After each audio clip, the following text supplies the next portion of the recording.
Praise the lord. యేసు క్రీస్తు వారి పరిశుద్ధమైన నామంలో మీ అందరికీ వందనాలు శుభాలు తెలియపరుస్తూ ఉన్నానండి. కీర్తనల గ్రంథం 4వ కీర్తన 1వ వచనం. నేను మొరపెట్టునప్పుడు నాకు ఉత్తరమిమ్ము, ఇరుకులో నాకు విశాలత కలుగు చేయు వాడవు నీవే అని దేవుని వాక్యం సెలవిస్తుందండి. మనము దేవునికి మొరపెడితే మనకి ఇరుకైన స్థలంలో విశాలత కలుగు చేసేది దేవుడేనండి. మనకి ఎన్ని శ్రమలు వచ్చినా, ఎన్ని బాధలు వచ్చినా, ఎన్ని కష్టాలు వచ్చినా, ఎన్ని ఇరుకులు వచ్చినా, మనల్ని సాతాను ఎంత శోధియాలని ప్రయత్నం చేసినా కూడా ఆ సాతాను పైన మనకి జయం ఎవరిస్తారంటే యేసు ప్రభు ఇస్తారండి. ఈ లోకంలో సాతాను గర్జించి సింహం వలె ఉంది. ఎవరిని మింగివేయాలా, ఎవరిని పడగొట్టాలని చూస్తుంది. ఎప్పుడైతే మనం సాతాను పైన జయము పొందుకుంటామో ఈ లోకంలో మనం ఇరుకైన మార్గంలో విశాలత దేవుడు కలుగు చేస్తానని దేవుని వాక్యం సెలవిస్తుందండి. దేవుడి దగ్గరికి వస్తే ఇరుకుగా ఉంటుంది. అంటే పాపాలు చేయకూడదు, అబద్ధాలు ఆడకూడదు, బూతులు మాట్లాడకూడదు, ఏడ మాటలు చెప్పకూడదు, పరిశుద్ధంగా జీవించాలి, నీతిగా జీవించాలా, న్యాయంగా జీవించాలా, దేవుని వాక్యానుసారంగా జీవించాలా, దేవుడు కట్టడలు ఆయన విధులు అనుసరించాలా. ఇవన్నీ ఇరుకైన మార్గాలండి. ఈ లోకంలో మనుషులు విచ్చలవిడిగా జీవించాలని చూస్తున్నారు.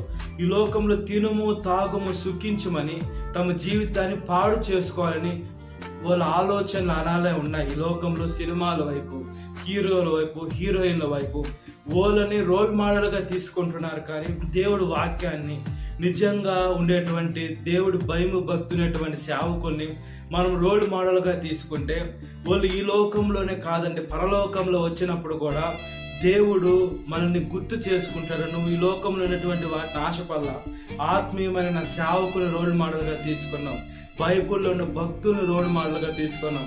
లేదా మనం ఏసైని రోల్ మోడల్గా తీసుకుంటే ఏసై అంటారు నువ్వు నన్ను రోల్ మోడల్గా తీసుకున్నావని అంటారు. ఈ లోకంలో మనము ఇరుకైన స్థలంలోకి వెళ్ళాలండి. మనకి ఎప్పుడైతే విశాల స్థలము అని మనం వెళ్తామో ఆ విశాలము ఎక్కడికి దారి తీస్తుందంటే నరకానికి దారి తీస్తుంది, మనకి పాతాళానికి దారి తీస్తుంది, మనకి శోధనలోకి దారి తీస్తుంది. మనము దేవుడికి మొరపెట్టాలి. మనం ఎప్పుడైతే మొరపెడతామో దేవుడు మనల్ని విడుదల చేసేటువంటి దేవుడు. ఇప్పుడు మనము మనుషులు ఉన్నాం, అయితే మన చేతులకి బంధకాలు ఉన్నాయి, మన కాళ్ళకి బంధకాలు ఉన్నాయి, మన శరీరానికి బంధకాలు ఉన్నాయి. అయ్యే బంధకాలు అంటే ఆత్మీయంగా మనం చూసుకున్నప్పుడు ఈ లోకంలో సిగరెట్ అనే బంధకం, ఈ లోకంలో తాగుడు అనే బంధకం, ఈ లోకంలో పాన్పరాకులు, రాజా అని, డ్రగ్స్ అని, ఈ లోకంలో పాపపు బంధకాల్లో మనం మన చేతులకి, మన శారీరకంగా ఏ బంధకాలు మనకు కనబడటం లేదు. కానీ ఆత్మీయంగా సాతాను మనుషుల్ని కొన్ని ఓటికి అరెట్టి చేస్తున్నాడండి. కొన్ని ఓటికి మనుషులు లొంగిపోతున్నారు. దేవుడు మాట వినకుండా దేవుడు ఆజ్ఞానికి వ్యతిరేకంగా మనం పాపం చేస్తున్నాం. కాబట్టి మనం ఈ లోకంలో విశాలమైన మార్గం ఎంచుకోకూడదు. యేసు క్రీస్తు వారి లోకానికి వచ్చినప్పుడు ఆయన దేవుడైనా కూడా ఎంత దీనుడుగా ఉన్నాడు.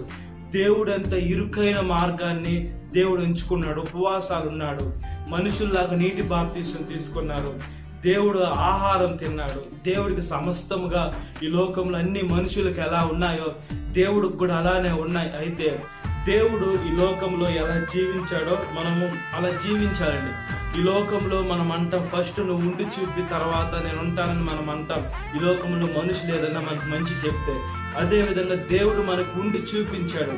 ఆయన శ్రమలు, ఆయన బాధలు, ఆయన కష్టాలన్నీ దేవుడు మన కాడికి అన్నీ అనుభవించి నిందలు పడ్డా, ఆయన్ని కొట్టినా, ఆయన తిట్టినా, లేదా కడుపులో ఒకటి పెట్టుకుని పైకి ఒకటి వేసేదాన్ని మనుషుల్ని చూశాడు. దేవుడు స్వస్థపరిస్తే ఆ స్వస్థత తీసుకొని దేవుడిని వాడుకొని వదిలేసే మనుషుల్ని చూశాడు. దేవుడు అట్ట పోతే అబద్ధాలు చెప్పే మనుషుల్ని చూశాడు. దేవుడు ఆయన చనిపోయాడని దేవుని సిలువేసిన తర్వాత ఎవరి పనులకు వాళ్ళు వెళ్ళిపోయి మళ్ళీ చేపలు పట్టుకునేదానికి వెళ్ళిపోయినటువంటి దేవుడు శిష్యులను చూశాడు.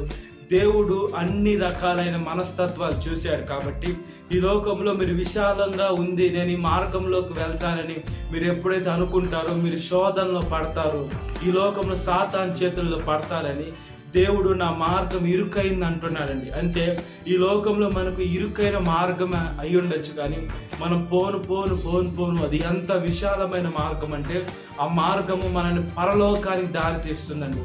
పరలోకానికి వెళ్ళేదానికి మనకి యేసు క్రీస్తు అని సొంత రక్షకుడిగా అంగీకరించి నీటి బాప్తీసం తీసుకొని ఎప్పుడైతే యేసయ్య నా దేవుడని ఆయన కోసం మనం చనిపోయేదానికని సిద్ధపడతామో, ఆయన బిడ్డలుగా ఈ లోకంలో నిజంగా జీవిస్తుంటామో అప్పుడు మనం పరలోకానికి ఎత్తపడతాం.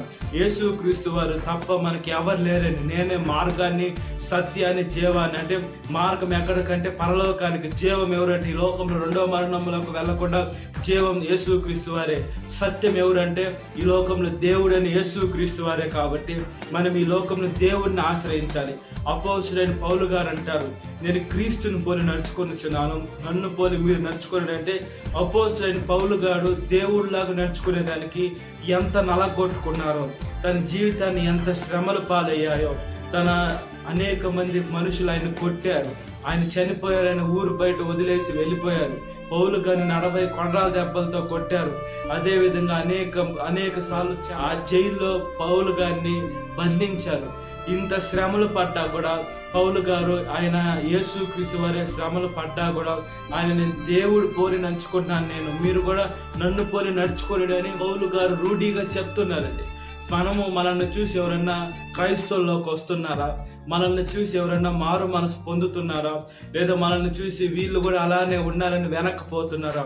మనము ఒకరికి మాదిరికరమైన జీవితాలు మనం జీవించాలి, కానీ ఒకరిని వెనక్కి నెట్టేసే జీవితము, ఒకరిని మనల్ని చూసి వీళ్ళ దేవుడు మంచోడు కాదే, వీళ్ళే ఇలా ఉంటే వీళ్ళ దేవుడు ఎలా ఉంటాడని మనల్ని చూసి మన యేసయ్యని దూషిస్తుంటే యేసయ్యకి ఎంత అవమానం అండి. మనం దేవుడికి చెడ్డ పేరు తెచ్చే బిడ్డగా ఉండకూడదు, మనం మంచి పేరు తేవాలి, మనం దేవుడికి మొర పెట్టాలి. మనం ఈ లోకానికి ఉప్పై ఉన్నాం, మనం ఈ లోకానికి వెలుగై ఉన్నాం. క్రైస్తవులు ప్రార్థన ఈ లోకానికి చాలా అవసరం అండి. మనం ఈ లోకంలో ఉప్పు వేసినట్లుగా ఉన్నాం, అంటే ఈ లోకంలో ఏం వచ్చినా కూడా మనం ప్రార్థన చేస్తాం. ఆ ప్రార్థనని మన దేవుడు విని ఆయన కాపాడే దూతలను పంపించి మనకు సహాయం చేస్తారు. మనల్ని బట్టి మన చుట్టుపక్కల ఉండేటువంటి వారు అన్నిళ్ళు కూడా దేవుడు రక్షిస్తాడు. కాబట్టి మనకు బాధలు, కష్టాలు, ఇబ్బందులు, శోధనలు ఏమొచ్చినా కూడా మనల్ని ప్రేమించే దేవుడు, మనం రక్షించే దేవుడు, మనల్ని ఆదుకునేటువంటి దేవుడు, మనల్ని ఆదరించేటువంటి దేవుడు, మనల్ని దీవించేటువంటి దేవుడు, మనం రక్షించేటువంటి దేవుడు ఉన్నాడు. కాబట్టి మనం దేనికి లోను కాకుండా శోధనలో పడకుండా దేవునికి మొరపెడితే ఆయన ఇరుకైన మార్గంలో మన విశాలత కలుగు చేయనట్లుగా ప్రార్థన. మహాపరిశుద్ధ ఆత్మదేవ, మా ప్రియ పరలోకమందున తండ్రి, ఇరుకైన స్థలంలో మాకు విశాలతనిచ్చేటువంటి దేవ, మా శ్రమలు, బాధలు, కష్టాలు, ఇబ్బందులన్నీ తీసివేసేటువంటి దేవ, మమ్మల్ని ఆదుకుంటున్న దేవ, ఆదరిస్తున్న దేవ, రక్షిస్తున్న దేవ, స్థిరపరుస్తున్న దేవ, అయ్యా మీకు మొరపెట్టాలయ్యా. మీరు మాకు మొరపెట్టేసి మేము ఎప్పుడైతే మీకు మొరపెడతామో మా బాధలన్నీ తీసివేస్తున్నారయ్యా.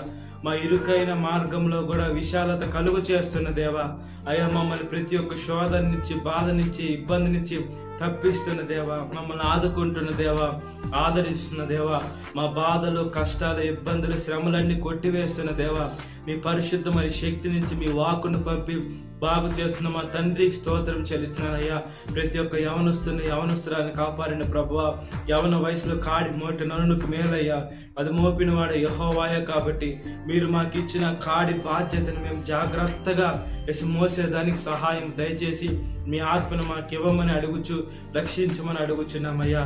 అదేవిధంగానయ్యా, చనిపోయిన వారి గురించి అయితే కాదు కానీ వాళ్ళు బంధువర్గ, రక్త సంబంధికులు, శ్రేయభిలాషులు పోలీసుని కాపాడండి అయ్యా.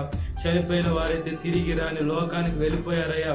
గాయం రేపేది మీరే, గాయం కట్టేది మీరు, స్వస్థపరచండి. వాళ్ళు మీలో చనిపోతే మేము కూడా మీలో చనిపోతే మేము పునరుద్ధానమై ఒకరినొకరు చూసుకునే శక్తి ఉంటుంది. కాబట్టి రెండోసారి చూసుకుంటామని విశ్వాసంతో నిర్భరం కలిగి ధైర్యంగా ఉండే శక్తిని దయచేయండి అయ్యా. అదేవిధంగా ఈరోజు పెళ్లి రోజు జరుపుకునేటువంటి వాడిని కాపాడండి అయ్యా.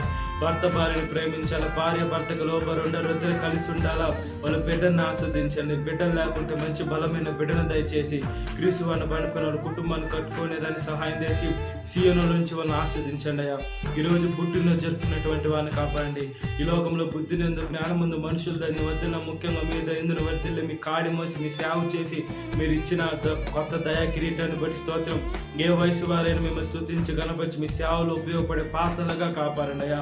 ఎవరైతే అనారోగ్యం హాస్పిటల్ ఐసీ రెంటల్ సంఖ్యలో మరణ పడకల పేరును స్వస్థపరచండి అయ్యా.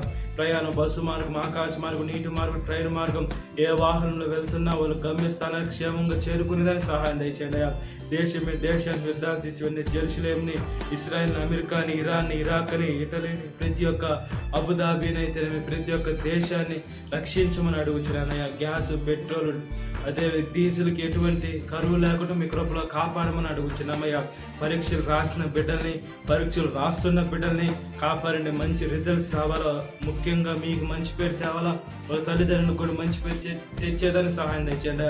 పశువులను కాపాడండి, పక్షులను కాపాడండి, జంతువులను కాపాడండి, నేచర్ను కాపాడండి, మనుషులను కాపాడండి. ఒకరి మీద ఒకరికి ప్రేమను దయచేసి మీ వల్లే మేము నడుచుకునే దానికి సహాయం దయచేసి బ్లెస్ చేసి కాపాడమని, సాతాను శోధన ప్రతి ఒక్క బిడ్డను విడుదల దయచేయండి. ఈ వాక్యం వింటున్న ప్రతి ఒక్క బిడ్డని పేరు జ్ఞాపకం చేసుకోండి. ఈ దినకాలపు తినింపమని ప్రజలైన యేసుక్రీస్తు వారి పరిశుద్ధమైన నామములో మిక్కిలి వరం తలచున్నాను మా పరలోకమందున్న తండ్రి. Amen. Praise the Lord. God bless you. Have a great